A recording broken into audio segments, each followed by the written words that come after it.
बहुत सारे स्टूडेंट बोलते हैं कि सर पासिंग कैसे करें, यानी पास कैसे करें, पासिंग मार्क्स किस चीज को लिखने से होता है, लॉन्ग, शॉर्ट या फिर एक नंबर या। आज के इस वीडियो में हम लोग मॉडल पेपर पर डिस्कस करने वाले हैं। मॉडल पेपर आप सभी को पता है कि मॉडल पेपर होता क्या है, क्योंकि खास करके जो झारखंड बोर्ड के स्टूडेंट है भाई मॉडल पेपर के बारे में अच्छी तरीके से जानते हैं। मॉडल पेपर का मतलब होता है प्रारूप पेपर।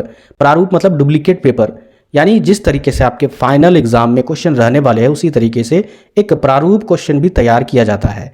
तो आज के वीडियो में हम लोग 2022 से 26 वाले पेपर के आधार पर आपको बताऊंगा आपके एग्जाम में 1 नंबर में कहां से क्वेश्चन पूछे जाते हैं, साथ ही साथ 5 नंबर वाले क्वेश्चन कहां से पूछे जाएंगे और किस तरीके से क्वेश्चन पूछे जाएंगे, कितना लंबा क्वेश्चन रहेगा, आप अगर 5 नंबर वाले क्वेश्चन की तैयारी करोगे कितना मेहनत आपको करना होगा, कितने पॉइंट्स में आपको लिखना होगा, किस तरीके से आपको तैयारी करनी होगी। साथ ही साथ 15 नंबर वाले क्वेश्चन तो आपको पता ही है, मैंने कई वीडियो में बताया है, पूरे डिटेल से डिस्कस करेंगे। और एक गलती कर रहे हैं स्टूडेंट, क्या गलती कर रहे हैं, जैसे यहाँ पर मैं आपको हिस्ट्री मेजर पेपर का आपको क्या बताऊंगा, मॉडल पेपर।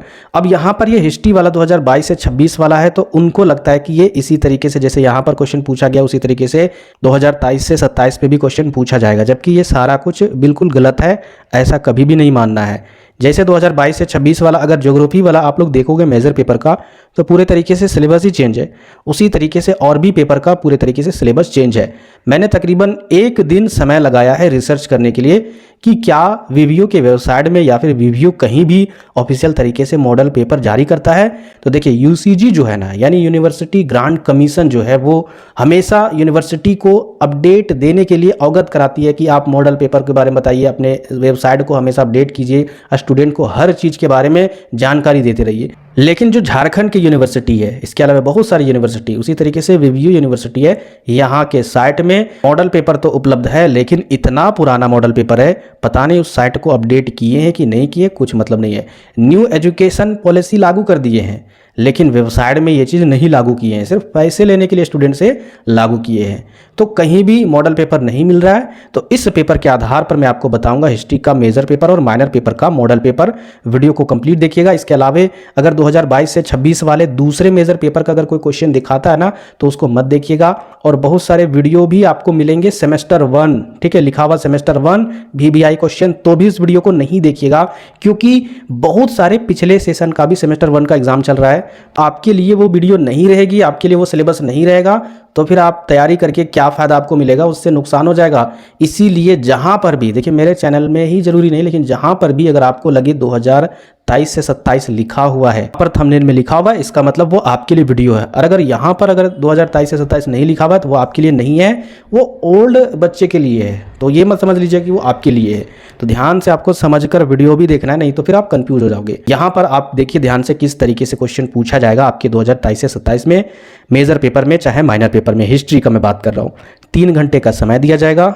टोटल 75 नंबर के क्वेश्चन रहने वाले हैं। शुरू में आपका टोटल 5 क्वेश्चन रहने वाला, 1 नंबर वाला क्वेश्चन, और इसी तरीके से होगा जैसे यहाँ पर हूबहू है, इसी तरीके से आपके फाइनल एग्जाम में रहने वाले मेजर पेपर का। जैसे क्वेश्चन नंबर 1 का यहाँ पर देखिए ए रहेगा, ठीक है, क्वेश्चन नंबर 1 का ए, कैपिटल वाला ए। अब ए में यानी ये पहला क्वेश्चन है 1 का, जिसमें टोटल 5 क्वेश्चन पूछे गए हैं, जो अति लघु उत्तरीय प्रश्न है, इसमें कोई भी ऑप्शन नहीं रहेगा। जैसे कि क्वेश्चन पूछा गया कि हड़प्पा सभ्यता का स्वरूप क्या था, बहुत इंपॉर्टेंट क्वेश्चन है, ठीक है, हो सकता है आपके एग्जाम में भी पूछ दे। इसके अलावा वेद कितने हैं, यानी कितने प्रकार के हैं। इसके अलावा देखिए पार्श्वनाथ किस राज्य के राजकुमार थे, तो ये क्वेश्चन इंपॉर्टेंट नहीं है, ठीक है। इसके अलावा यहाँ पर देखिए नेक्स्ट आपका चंद्रगुप्त मौर्य द्वारा पराजित नंद शासक कौन था। तो चंद्रगुप्त मौर्य द्वारा पराजित नंद शासक कौन था, ये तो बहुत ज़्यादा इंपॉर्टेंट है, क्योंकि चंद्रगुप्त मौर्य के बारे में जो वीडियो मैंने डाली है पुरानी वाली वीडियो में, वहाँ पर मैंने डिटेल से बताया है, ठीक है। इसके अलावा ये हर्षचरित का लेखक कौन था, ये भी इंपॉर्टेंट है। तो टोटल इसी तरीके से 5 क्वेश्चन 1 नंबर वाले पूछे जाएंगे। इसके बाद यहाँ पर ध्यान से देखिएगा, दूसरा नंबर क्वेश्चन पूछा जाएगा 5 नंबर के क्वेश्चन, और ये 2 रहने वाले हैं। अब यहाँ पर देखिए मैं आपको क्वेश्चन पर आऊँगा, डिस्कस करूँगा। देखिए यहाँ पर 1 2, ठीक है, और इसके बाद देखिए 3 और ये 4 और एक ये 5, टोटल 5 क्वेश्चन पूछे गए थे। और 5 में केवल कितना बनाना है, केवल 2 ही बनाना है। क्या आपके एग्जाम में इसी तरीके से रहेगा? बिल्कुल नहीं रहेगा। मैं आपको 2023 से 27 वाला पैटर्न दिखाता हूँ। यहाँ पर देखिए, मैंने कई बार वीडियो में बताया, यहाँ पर इस तरीके से रहेगा। जैसे 5 क्वेश्चन यहाँ पर पूछा गया वो मैंने आपको बता दिया। इसके बाद जो 5 नंबर वाले क्वेश्चन रहेंगे वो 2 ही रहेंगे और वो आपको बनाना कंपलसरी है, चाहे आता हो या फिर नहीं आता हो। जबकि 2022 से 26 में टोटल यहाँ पर 5 क्वेश्चन पूछे गए थे और 5 में छांटकर केवल 2 बनाना था। तो आसान था 2022 से 26 वाले, लेकिन 23 से 27 वाले के लिए 5 नंबर कोई आसान नहीं है, क्योंकि हो सकता है कुछ ऐसे टॉपिक पर क्वेश्चन आ जाए जो बच्चा नहीं पढ़ के गया हो सकता है, क्योंकि हम लोग के साथ जब ऐसा हो सकता है एग्जाम में, तो फिर आपके साथ क्यों नहीं हो सकता है। तो उस सिचुएशन में थोड़ा सा लिखने में दिक्कत होगी, तो ये चीज़ आप याद रखिएगा। खैर, मैं आपको अभी बता दूंगा कि कहाँ से 5 नंबर क्वेश्चन पूछे जाएंगे, टेंशन लेना नहीं है। तो 5 नंबर वाले क्वेश्चन में ये मत समझिएगा 2022 से 26 वाले सेशन को देखकर कि मेरा भी इसी तरीके से 2 नंबर वाला क्वेश्चन में 5 क्वेश्चन दिया रहेगा और हम लोग 2 ही बनाएंगे, केवल 2 ही क्वेश्चन रहेगा। हो सकता है ये क्वेश्चन रहे और यही रहे इस तरीके से, या फिर ये रहे इसके अलावा दूसरा रहे, तो केवल इस तरीके से 2 ही क्वेश्चन रहेंगे, बाकी इसके अलावा नहीं रहेंगे। अब यहाँ पर समझने की बात है, क्वेश्चन किस तरीके से पूछा जा रहा है। देखिए यहाँ पर महावीर के उपदेश यानी टीचिंग ऑफ महावीर, उपदेश को दूसरे शब्द में हम लोग शिक्षा भी बोलते हैं। महावीर की शिक्षाओं को बताइए। तो ये क्या मैंने आपको वीडियो में नहीं बताया है। बहुत सारे स्टूडेंट बोलते हैं कि सर 5 नंबर वाला क्वेश्चन करवाइए। देखिए 5 नंबर वाला जो क्वेश्चन है ना, थोड़ा सा और क्वेश्चन हम लोग डिस्कस कर लेते हैं, फिर बात करेंगे। ऋग वैदिक काल के दौरान धार्मिक स्थिति। अब यहाँ पर देखिए, ध्यान से समझिएगा, यहाँ पर पूरा महावीर की जीवनी के बारे में नहीं पूछा, उनके शिक्षा के बारे में पूछा। यहाँ पर देखिए ऋग वैदिक काल के दौरान, यहाँ पर ये मिसप्रिंट है, ऋण वैदिक नहीं होगा, ठीक है। ये एग्जामिनर कॉपी को टाइप करते समय कहीं ना कहीं ये मिस्टेक की है, ऋग वैदिक होता है। तो ऋग वैदिक काल के दौरान धार्मिक स्थिति, हो सकता है आपसे राजनीतिक स्थिति पूछे।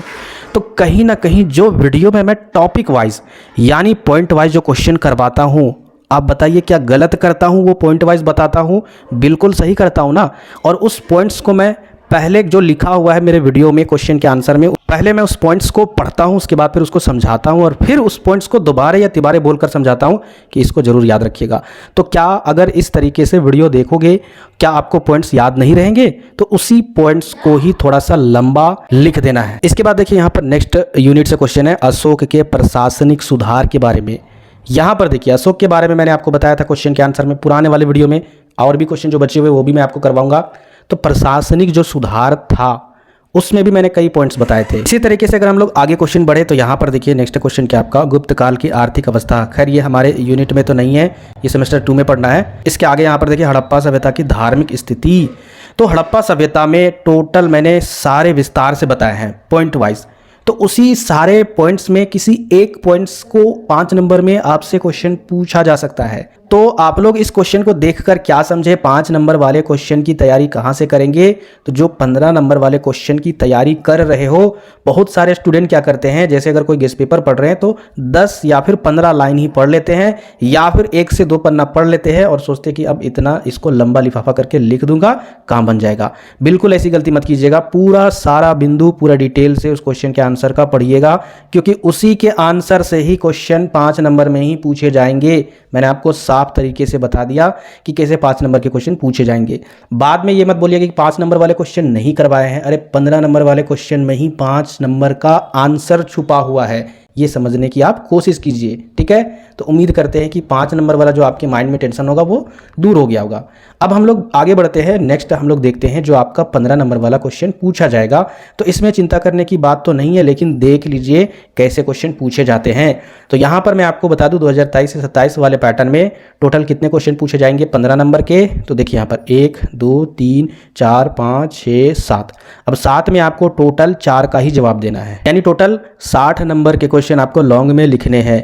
यानी 60 नंबर के क्वेश्चन को अगर अच्छे से लिखोगे तो इसी में ही आपका पासिंग मार्क्स छुपा हुआ है। बहुत सारे स्टूडेंट बोलते हैं कि सर पासिंग कैसे करें, यानी पास कैसे करें, पासिंग मार्क्स किस चीज को लिखने से होता है, लॉन्ग, शॉर्ट या फिर 1 नंबर या। तो लॉन्ग क्वेश्चन को अच्छे से लिखने से ही आप पास कर जाओगे, ठीक है। शॉर्ट और 1 नंबर वाला जो क्वेश्चन है उससे नहीं करोगे। 1 नंबर वाला क्वेश्चन बहुत पहले 20 नंबर के होते थे तो उससे पास हो जाते थे, लेकिन अब वैसा नहीं है, आपको लॉन्ग पर ही निर्भर रहना होगा। लॉन्ग अगर आप अच्छे से लिख देते हो तो फिर पास हो जाओगे। तो चलिए लॉन्ग के क्वेश्चन देख लेते हैं किस तरीके से रहने वाले हैं। एक यूनिट से कितने क्वेश्चन पूछे जाते हैं ये भी हम लोग डिस्कस करेंगे। तो यहाँ से है, ठीक है, कहाँ से, ये यहाँ से, ठीक है। ये देखिए पहला क्वेश्चन, उत्तर वैदिक काल के सामाजिक और जीवन का परीक्षण करे, यानी सामाजिक राजनीतिक जीवन। ये मैंने आपको वीडियो में बताया है। तो वही क्वेश्चन यहाँ पर डाल दिया है। उत्तर वैदिक यानी वैदिक सभ्यता से एक यूनिट से क्वेश्चन पूछा गया और मैंने आपको बताया था इस यूनिट से यानी वैदिक सभ्यता से आपका दो में से एक क्वेश्चन रहने वाला है, उत्तर वैदिक या फिर वैदिक। तो यहाँ पर उत्तर वैदिक था। इसके अलावा देखिए गौतम बुद्ध के जीवन तथा उपदेशों का वर्णन करें, यानी धार्मिक आंदोलन वाला यूनिट से ये क्वेश्चन दिया गया है। ठीक है, तो गौतम बुद्ध के बारे में हो सकता है, जैन धर्म के बारे में आपसे पूछा जाए या फिर महावीर के जीवन और उसके उपदेश के बारे में पूछा जाए। इसके अलावा ये जो क्वेश्चन है समुद्रगुप्त, ये आपके सिलेबस में नहीं है। इसके अलावा हड़प्पा सभ्यता बिल्कुल है। तो हर एक यूनिट से यहाँ पर क्वेश्चन रहेंगे। ठीक है, शुरुआत के पहले यूनिट से ये वाला है हड़प्पा सभ्यता की उत्पत्ति एवं वितरण, या फिर बोला जाए इसको विस्तार पर प्रकाश डाले, तो ये भी क्वेश्चन मैंने आपको करवाया है और ये भी आपका फर्स्ट यूनिट से क्वेश्चन है। ठीक है, और सेकेंड यूनिट जो ऋग वैदिक काल वाला यूनिट है वो भी क्वेश्चन यहाँ पर आ गया है। उसके बाद थर्ड यूनिट भी आ चुका है जो आपका धार्मिक आंदोलन है। इसके अलावा यहाँ पर ये पल्लव, ये तो भाई सेकेंड सेमेस्टर वाला है। इसके अलावा देखिए मगध साम्राज्य, ये आपका नेक्स्ट यूनिट हो गया यानी फोर्थ यूनिट। मगध का उत्कर्ष, मगध साम्राज्य के उदय एवं विकास के कारणों का वर्णन करें। यह हाल ही में मैंने वीडियो अपलोड किया है कि मगध के उत्कर्ष में जितने भी राजा थे उनका योगदान। तो योगदान बोलो या फिर ये क्वेश्चन बोलो या फिर विकास बोलो, कुछ भी बोलो, आंसर एक ही लिखना है। ठीक है, मगध के साम्राज्य के उत्कर्ष में। इसके अलावा कनिष्क वाला तो भाई हम लोगों की सिलेबस में नहीं है, ये नेक्स्ट सेमेस्टर में है। इसके बाद देखते आगे क्या आपका, ये भी हम लोगों के सिलेबस में नहीं है। इसके बाद ये मौर्य वंश के पतन के कारणों का उल्लेख कर, ये हमारे सिलेबस में है। तो यानी सारे यूनिट से क्वेश्चन रहेंगे, 7 क्वेश्चन जो आपके एग्जाम में रहेंगे, सभी यूनिट के एक क्वेश्चन जरूर रहेंगे, यानी सभी यूनिट से एक क्वेश्चन जरूर रहेंगे। तो कुछ नया आपको जानकारी मिली इस वीडियो में, इससे आपको क्या होगा, तैयारी करने में आसानी होगी। इसके बाद हम लोग नेक्स्ट सब्जेक्ट का भी मॉडल पेपर कोशिश करेंगे कि आपको प्रोवाइड कर दे, या फिर हो सकता है कि कम्युनिटी टैब में मैं आपको टाइपिंग करके जहाँ पर कुछ एरर होगा उसमें भी मैं आपको डाल दूंगा। तो कम्युनिटी टैब को भी देखिएगा, कभी कभी चेक करके वहाँ पर भी किसी दूसरे मेजर पेपर का आपको मॉडल पेपर मिल जाएगा, उससे आप लोग तैयारी बेहतर कर सकते हो। और बाकी मेरे चैनल के प्लेलिस्ट में जाइए, वहाँ पर बहुत सारे पुराने और नए वीडियो आपको मिलेंगे, उनसे तैयारी करते रहिए, बेहतर तैयारी होगी और एग्जाम भी बेहतर जाएगा। मिलते हैं फिर नेक्स्ट वीडियो में।